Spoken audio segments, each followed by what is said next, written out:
terjamin tanpa pekerja semuanya. Oleh itu, sambutan ini pertamanya harus menginsafkan dan keduanya harus mendorong.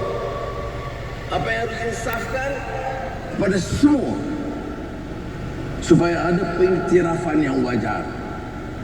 Saudara-saudari, itu Sri Zahid ada, saya nak lakarkan secara terus terang. Ini protokol-protokol ini meletihkan. Nak bicara hati miris hati. Hari pekerja. Hati ke hati.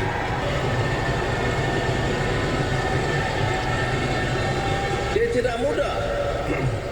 Kerana negara ini dicatur tentunya oleh parti, oleh kelompok-kelompok yang cukup pengaruh, oleh intelek-intelek yang pintar. Dan umumnya mereka itu mewakili golongan kelompok atasan. Walaupun negara merdeka, kadang-kadang pandangan golongan penguasa itu hanya mewakili kelompok atasan. Sebab itu, Hari Pekerja harus mengingatkan kita. Tidak ada rakyat, tidak ada raja. Tidak ada rakyat, petani dan nelayan, tidak ada menteri atau perdana menteri. Tidak ada pekerja bawahan, tidak ada syarikat yang megah dan bergaya.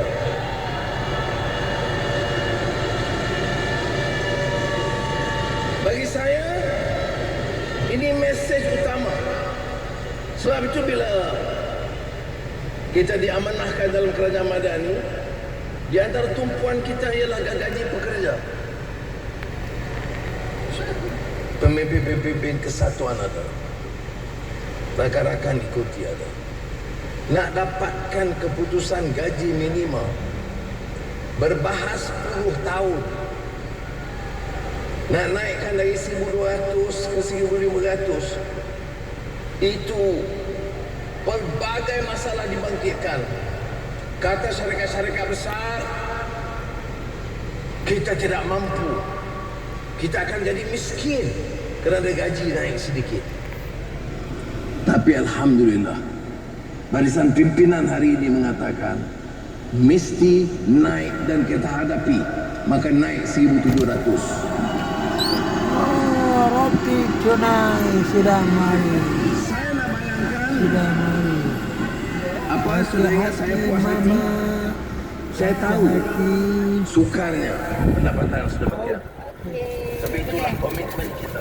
Terima kasih. Untuk syarikat kerajaan Glix, kita putuskan gaji minimum RM3,000. Ush, RM3,000 gaji. Gaji minimal. Tentunya syarikat-syarikat besar milik kerajaan ini pada mulanya bangkitkan kebimbangan, keresahan. Tapi akhirnya dilaksanakan dan alhamdulillah masih mencatat keuntungan. Kepada hari ini, saya nak ulangi dan tegaskan apa yang saya bicara hampir setiap tahun. Dan saya mau pekerja dengar, majikan dengar, syarikat-syarikat kaya, konglomerat besar-besar dengar baik-baik.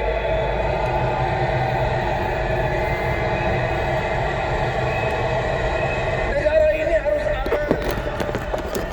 Negara ini harus membangun dan maju. Tetapi negara ini mesti jamin keselesaan. Orang kaya, orang berpendapatan tinggi, saudagar-saudagar. Tetapi harus juga jamin nasib pekerja itu terbela. Ini utamanya. Hanya gaji RM3,000 itu. Gaji minimal kerajaan RM3,000.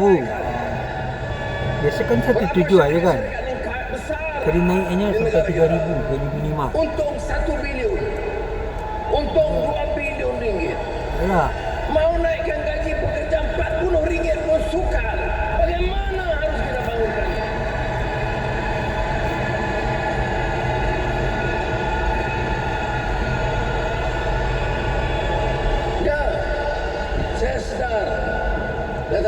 memang Perdana Menteri harus tidak bicara begitu.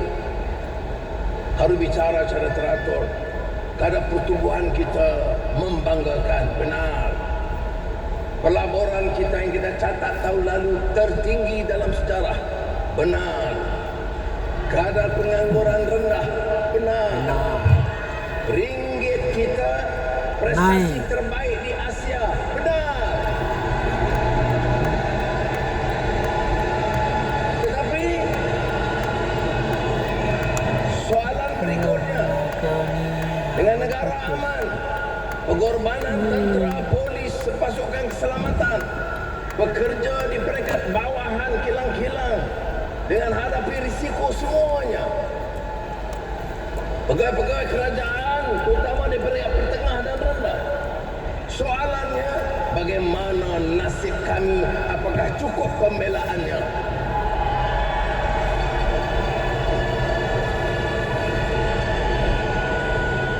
Maka pada hari ini, saya ingin gesar, sukar, kita boleh laksanakan undang-undang keamanan sebut gig. Itu semua kita boleh cara terkawal sedikit. Tapi sukar kita mengenakan undang-undang untuk golongan syarikat swasta. Sistem kita tidak menjadikan ini suatu formula yang mudah. Sebab itu, saya ingin menggesa, kerana wakil-wakil syarikat pun banyak di sini, supaya kerajaan nak perdana 3,000. apakah kita pilih untuk pasti negeri ini aman? Jawabnya ya. Hilang. Untuk aman itu siapa yang bertanggungjawab? Orang pegawai rendah Itu pasukan keselamatan, PDRM, tentera dan badan penguasaan. Tentara ke Kita polisi mau ke baru masuk aja 3,000 bekerja gaji kan. disiplin, produktiviti Itulah. tinggi. Yang pegawai baru masuk. Itu tanggungjawab pekerja di semua peringkat. Kita mau di negara ini bersih, maka tukang sapu sampah dan tukang cuci itu berperanan. Biasanya tukang sampah tukang mana lebih lagi ya. Tukang mana Jadi rumput rumah lagi. boleh tak kita renungkan, ketuk pintu hati dan tanya, apakah mereka ini diberi perhatian dan keadilan secukupnya. Maka saya dengan ini ingin menggesa sekali lagi syarikat-syarikat, orang-orang terkaya di Malaysia disenaraikan 10, 20.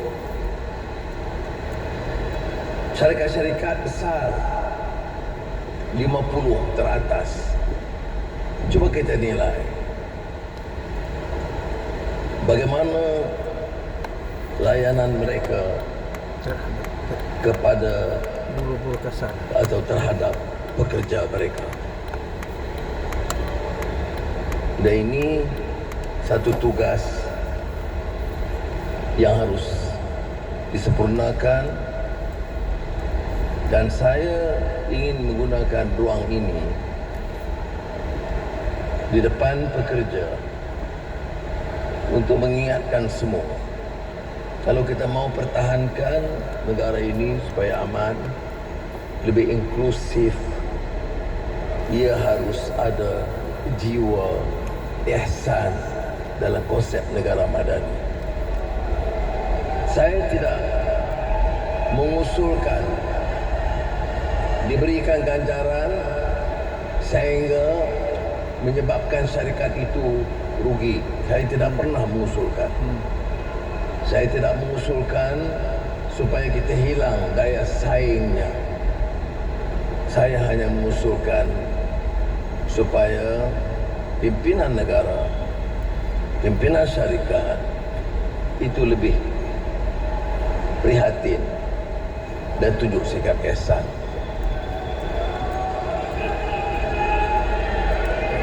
Saudara-saudari,